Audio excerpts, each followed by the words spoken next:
We have assembled together for a very strategic week.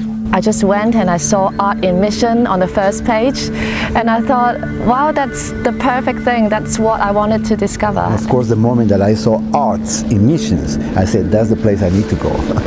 And God has brought artists and creative people from all over the world to all nations for such a time as this. It's important to be engaged with the culture, with our culture. And I realized when I came here that there are many people who really take it seriously. I'd like to see something like this on each of the continents of the world. I have been really astounded by just how much can be done with what you have. When you do go, the Lord is going to totally radically change your thought process and meet with you on a personal level. You will get a great resource that you cannot get anywhere else. This is a kind of preparation, a training for my ministry in Brazil. Now I can see that actually I could do like steps that I learned here in this conference. It's going to be tremendous. It can be such a great use for the ministry. I'm here at the lovely All Nations Christian College in the UK, here for a week of studying a topic that's important to many of us, the topic of arts and mission. We're learning how to engage arts and mission in a way that values local cultures, digging into their artistic resources, be they dance, drama, visual arts, music, or oral and verbal arts like poetry and proverbs. We're learning how to engage those arts and match them up with people's kingdom goals and the felt needs in their communities. A number of organizations are working together to make this event possible. Our host, All Nations Christian College, as well as the World Evangelical Alliance Missions Commission, SIL International, and the International Council of Ethnodoxologists. Together we've combined our resources and our expertise to form a training event that's truly unique in the history of missions. Arts in Mission 2011 was a highly participatory learning event and set that tone through multicultural worship, led each morning by the event's attendees.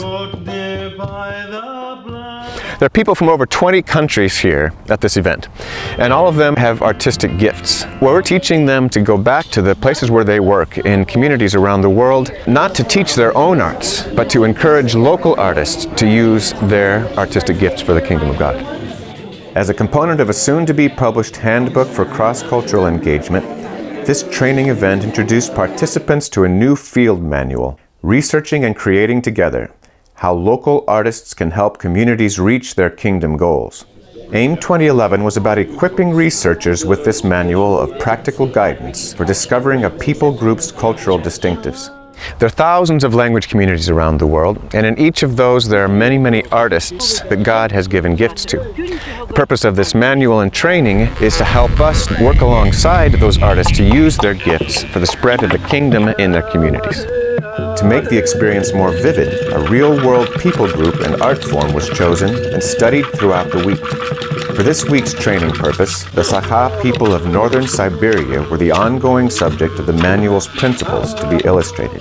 The manual is grounded in a learning posture and guided attendees through 6 steps of research and co-creation. For each step, instructors used lecture, drama, visual arts, and music to simulate the steps attendees would eventually guide local artists through cross-culturally. Step 1.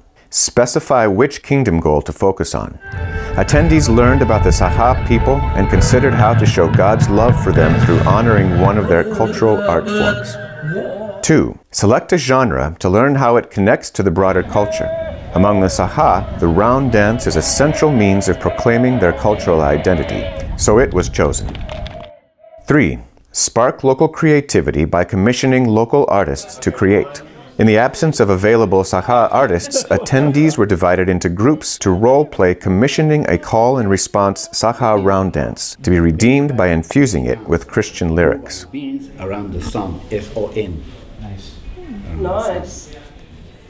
4. Critique the commissioned work using local leaders and experts in the art form. This too required student role-play of Sakha artists. Critique is an important step to gain not only redeemed cultural art forms for kingdom purposes, but also to strive for excellence in order to win the respect of the community for the Christian message. 5. Integrate the new works into the community in order to encourage long-term sustainability. It's not enough to spark creativity once. It must be done in a way that sustains the benefit over time, becoming an ongoing influence for good over the long term. And 6, celebrate both new and old works. Celebrate what has been accomplished and spur local artists on to accomplish even more for God's kingdom in their community.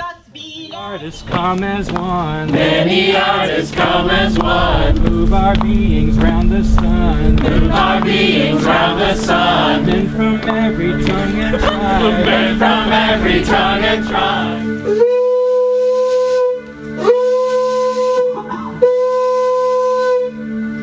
To the one who was.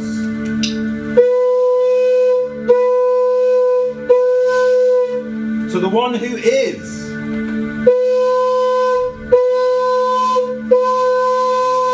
To the one who is to come.